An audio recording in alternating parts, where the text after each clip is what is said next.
DJ Frankie. GV Balita Express. GV Balita Express. Mga may init na bagong balita, mga balitang dapat mong malaman ngayong umaga. GV Balita Express. GV Balita Express. Mga balitang kinalap ng buong puwersa ng GV 99.9 Batangas. GV Balita Express. GV Balita Express. Mga balita sa loob at labas ng Timog Katagalugan. GV Balita Express. GV Balita Express. Narito na ang GV Balita Express. Magandang umaga mga ka-vibes. Kayo ay nakatutok sa GV Balita Express sa programang Good Vibes Morning. Kasama niyo po ang inyong lingkod, DJ Frankie, at kasama rin natin sa kabilang linya, DJ Joey Boy, para maghatid sa atin ng pinakabagong balita at mahalagang impormasyong kailangan niyo malaman. Keeping us GV informed, GV aware, and GV updated. Muli, ito po ang GV Balita Express. 6:36 a.m. oras sa buong Pilipinas, hatid sa atin ng Niezep Z Plus Forte with Zinc. Pinalakas ang immunity para bilis galing sa sipon symptoms. At dako na tayo sa ating headlines balita. Pilipinas bigong makapasok sa United Nations Security Council. Kyrgyzstan nanalo sa botohan sa Asia-Pacific Group. Bigla ang pagdalo ni Senator Cheese Escudero naging susi sa quorum. Senator Win Gatchalian, bagong Senate President. Work from home sa Senado, ipapatupad ngayong araw. Babae patay sa umano'y pambubugbog ng kinakasama sa Cavite. Suspect, pinaghahanap. At 581 million pesos na COA flag land deal ng dating administrasyong Mandanas iniimbestigahan sa sangguniang panlalawigan. At umpisahan natin ang balitaan sa kaganapan sa United Nations. Pilipinas bigong makapasok sa United Nations Security Council. Kyrgyzstan ang nanalo sa botohan sa Asia-Pacific Group. Ang detalye ng balitang iyan hatid sa atin ni DJ Joey Boy. GV Balita Express. DJ Frankie, nabigo nga ang Pilipinas na makakuha ng pwesto bilang non-permanent member ng United Nations Security Council o UNSC. Ito ay matapos manaig ang Kyrgyzstan sa botohan para sa kinatawan ng Asia-Pacific Group. Sa ika-4 na round ng botohan, nakakuha ang Kyrgyzstan ng 142 na boto kumpara sa 49 na boto ng Pilipinas, dahilan upang makamit nito ang kauna-unahang pwesto sa Security Council. Kasabay nito, nahalal din bilang bagong non-permanent members ng UNSC ang Zimbabwe, Austria, Portugal at Trinidad and Tobago. Ang Security Council ang isa sa pinakamakapangyarihang sangay ng United Nations na may tungkuling magpatupad ng mga resolusyon ukol sa kapayapaan at seguridad sa buong bansa. Samantala, mananatili bilang non-permanent members hanggang katapusan ng 2027 ang Bahrain, Colombia, Democratic Republic of the Congo, Latvia at Liberia.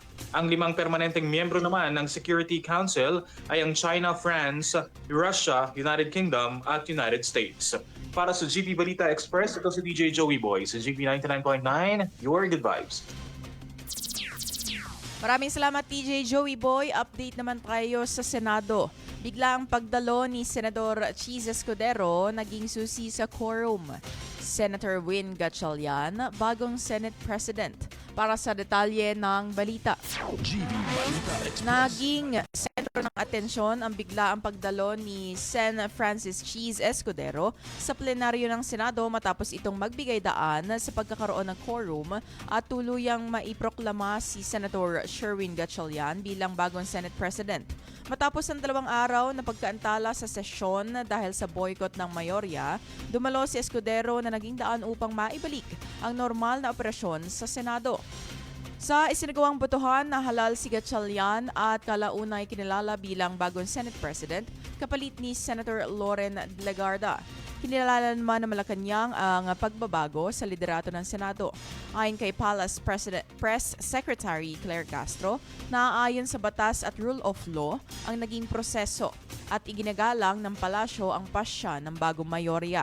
Bagamat itinuturing na ilang game changer ang pagdalo ni Escudero sa kasalukuyang sigalot sa Senado, nililinaw pa rin ng senador na hindi siya kumakampi sa alinmang grupo at nais lamang niyang maipagpatuloy ang trabaho ng kapulungan. Para sa GV Balita Express, ako po si DJ Frankie sa GV 99.9, Your Good Vibes. At work from home sa Senado, ipinatupad ngayong araw. Para sa detalye ng balita, DJ Joey Boy, pasok. GV Balita Express. Pinayagan ng bagong liderato ng Senado ang work from home arrangement para sa mga kawani nito ngayong araw, Hunyo 4, matapos umanong maapektuhan ng mga kamakailang pangyayari sa mataas na kapulungan ng operasyon at moral ng mga empleyado.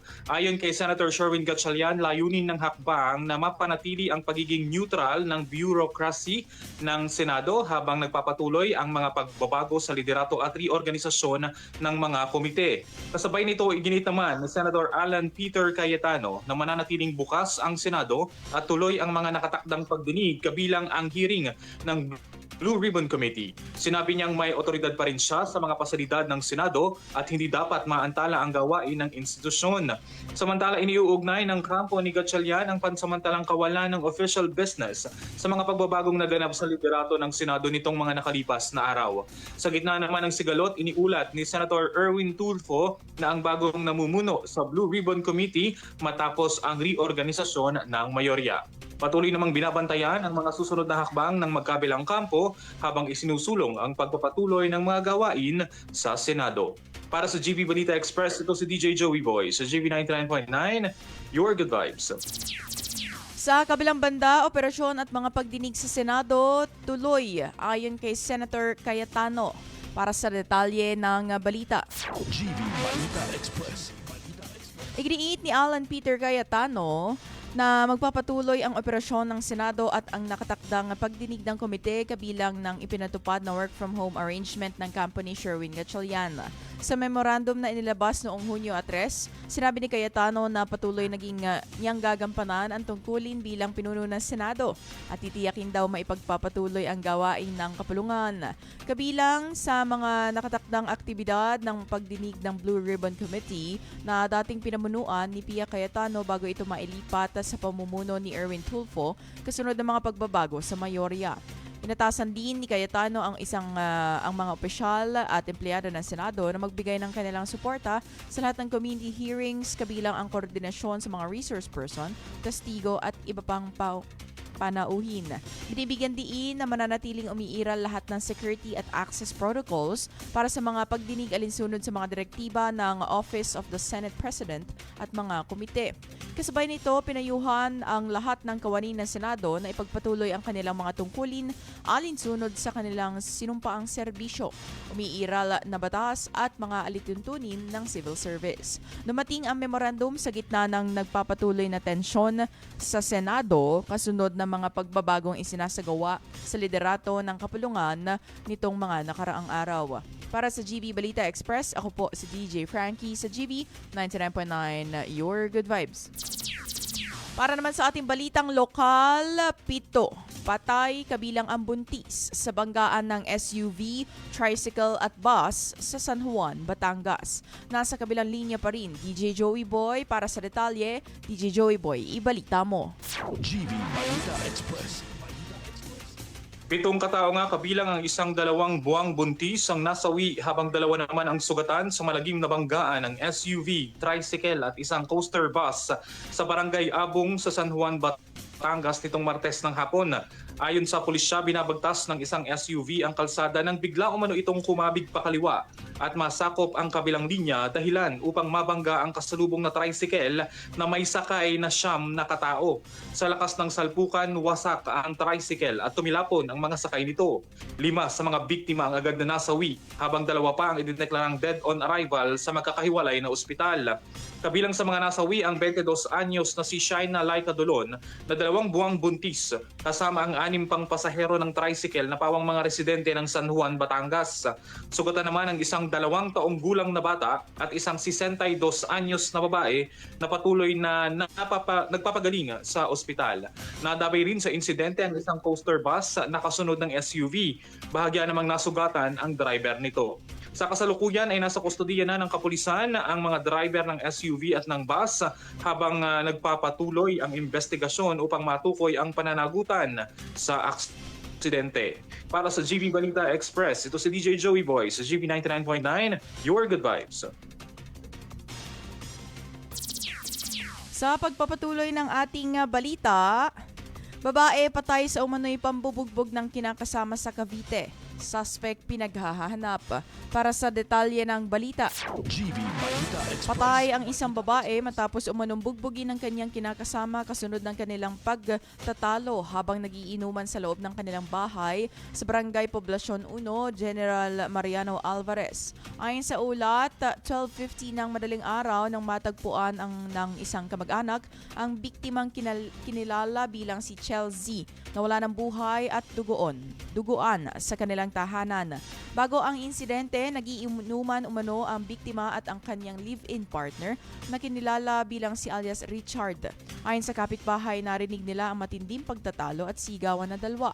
Sinundan ng malalakas na kalabog mula sa loob ng bahay at ilang minuto matapos ang komosyon, nakita umano ng mga residente na nagmamadaling umalis ang suspect sa kanilang bahay. Agad na sinugod sa ospital ang biktima matapos siyang matagpuan ang kanyang pinsan, subalit hindi na ito umabot ng buhay. Patuloy ngayong isinasagawa ang manhunt operation ng pulisya laban sa tumakas na suspect habang isinasagawa ang mas malalim na investigasyon sa insidente. Para sa GV Balita Express, ako po si DJ Frankie sa GV 99.9, Your Good Vibes. At sa lalawigan naman ng Quezon, 3.6 million pesos na halaga ng shabu na samsam. 2 hinihinalang tulak, timbog sa buy bust sa Lucena City. Ang iba pang detalye hatid ni DJ Joey Boy. GV Balita Express. Arestado ang 2 hinihinalang tulak ng ilegal na droga matapos masakote sa isinagawang buy-bust operation sa barangay Ibabang Iyam sa Lucena City, Quezon nitong madaling araw ng Miyerkules. Kinilala ang mga suspect sa alias na Archie, 29 anyos at kabilang umano sa listahan ng high-value individuals at si Rob, 43 anyos na itinuturing namang street-level individual. Ayon kay Police Lieutenant Colonel Ryan Hernandez, Chief of Police ng lungsod, isinagawa ang operasyon bandang alas 2:27 ng madaling araw sa Purok Masagana ng nasabing barangay sa pangungunayan ng Intelligence Section at Station Drug Enforcement Unit ng Lucena City Police. Katuwang ang iba pang law enforcement units. Nasamsam mula sa mga suspect ang isang sachet at 5 plastic bag na naglalaman ng hinihinalang shabu na may kabuuang timbang na 150 gramo at tinatayang nagkakahalaga ng mahigit 3 milyong piso. Na-recover din ng mga operatiba ang buy-bust money at isang sling bag na pinaniniwala ang ginamit sa iligal na transaksyon. Nahaharap na ngayon ang 2 suspect sa kasong paglabag sa Comprehensive Dangerous Drugs Act of 2002. Para sa GV Balita Express, ito si DJ Joey Boy sa GV 99.9, Your Good Vibes. Samantala, dako naman tayo sa lalawigan ng Oriental Mindoro. 374,000 pesos na halaga ng shabu na samsam. 2 high-value drug suspect arestado sa Calapan City. Para sa detalye ng balita, GV Balita Express. arestado ang 2 hinihinalang high-value drug suspects matapos masakote sa isang buy-bust operation sa Barangay Santa Isabel, Calapan City noong Hunyo 2. Kinilala ng pulisya ang suspect bilang 32 years old na konduktor ng bus at isang 41 years old na driver, kapwa residente ng Bansud.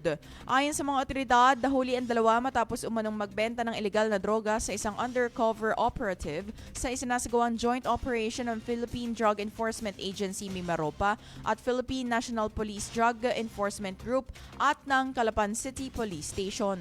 Nasamsam sa operasyon ang tinatayang 55 grams na hinihinalang shabu na may standard drug price na humigit kumulang 374,000 pesos.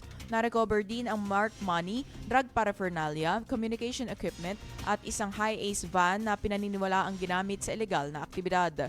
Isirgawa ang inventaryo at pagmamarka ng mga ebidensya sa presensya ng isang barangay opisyal at kinatawan ng media upang matiyak ang pagsunod sa legal na proseso. Naharap ngayon ang dalawang suspect sa kasong paglabag ng Comprehensive Dangers Act of 2002 at kasalukuyang nasa kustudiya ng PIDEA. Samantala, pinuri naman ni Oriental Mindoro Provincial Police Office Director Colonel Edison Revita ang mga operatiba at muling tiniyak ang pagpapatuloy ng kampanya laban sa ilegal na droga. Para sa GV Balita Express, ako po si DJ Frankie sa GV 99.9, Your Good Vibes.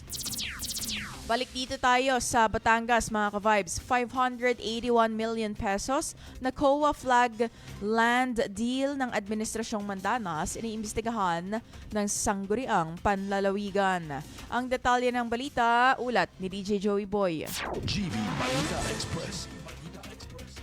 DJ Frankie, mga ka-vibes, iniimbestigahan nga ngayon ng Sangguniang Panlalawigan ng Batangas ang kontrobersyal na pagbebenta ng 29 hectares na lupain sa Barangay Santa Rita, Aplaya sa Batangas City na nagkakahalaga ng 581 million pesos noong panahon ng administrasyon ni Vice Governor Hermelando Mandanas.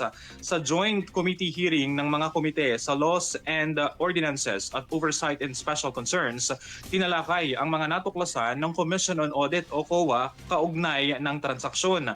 Batay sa Audit Observation Memorandum na may petsang March 30, 2026 na ilipat umano ang lupa sa pribadong pagmamayari sa loob lamang ng 70 araw at walang isinagawang public bidding.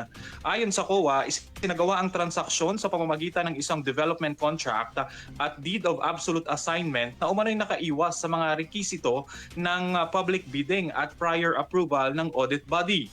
Sa pagdinig, sinabi ni Provincial Administrator Joel Monte Alto na walang naging aktual na development sa lugar at nananatiling bakante ang lupain. Aniya, kung tunay na development contract ang kasunduan, dapat ay nananatiling pag-aari ng lalawigan ang lupa. Samantala, iginit naman ni Vice Governor Mandanas na nagpatuloy ang mga pag-aaral para sa planong Regional Food Terminal at nakinabang ang lalawigan sa kasunduan. Lumabas din sa audit ang sunod-sunod na paglilipat ng karapatan sa iba't ibang korporasyon hanggang sa mapunta ito sa Abacor Capital Holdings Incorporated noong 2021. Batay pa sa mga dokumentong sinuri ng COA, ang mga kalapit na lupain malapit sa Port of Batangas ay tinatayang nagkakahalaga ng humigit kumulang 6.5 billion pesos dahilan upang questionin kung naibenta ang nasabing property sa presyong mas mababa sa tunay nitong halaga. Patuloy ang investigasyon ng Sangguniang Panlalawigan upang matukoy kung may nalabag na batas o regulasyon sa naturang transaksyon. Para sa GV Balita Express, ito si DJ Joey Boy sa GV 99.9, Your Good Vibes. At ako naman tayo sa ating weather update. Habagat patuloy na kakaapekto sa malaking bahagi ng Luzon. Pag-ulan at thunderstorms inaasahan. Para sa detalye ng ulat panahon, GV Balita Express. patuloy na nakakaapekto ang southwest monsoon o habagat sa northern Luzon, central Luzon at kanlurang bahagi ng southern Luzon. Ayon sa pinakahuling ulat ng Pag-asa, alas 4 ng madaling araw ngayong araw ay makakaranas ng paminsang-minsang pag-ulan sa Ilocos Region, Zambales, Bataan, Tarlac at Pampanga. Posible ang pagbaha at pagguho ng lupa dahil sa katamtaman hanggang malakas na pag-ulan. Samantala, inaasahan din ang maulap na kalangitan na may kalat-kalat na pag-ulan at thunderstorms sa Metro Manila, Cagayan Valley, Cordillera Administrative Region, Calabarzon, Mimaropa at iba pang bahagi ng Central Luzon, dulot pa rin po ng habagat.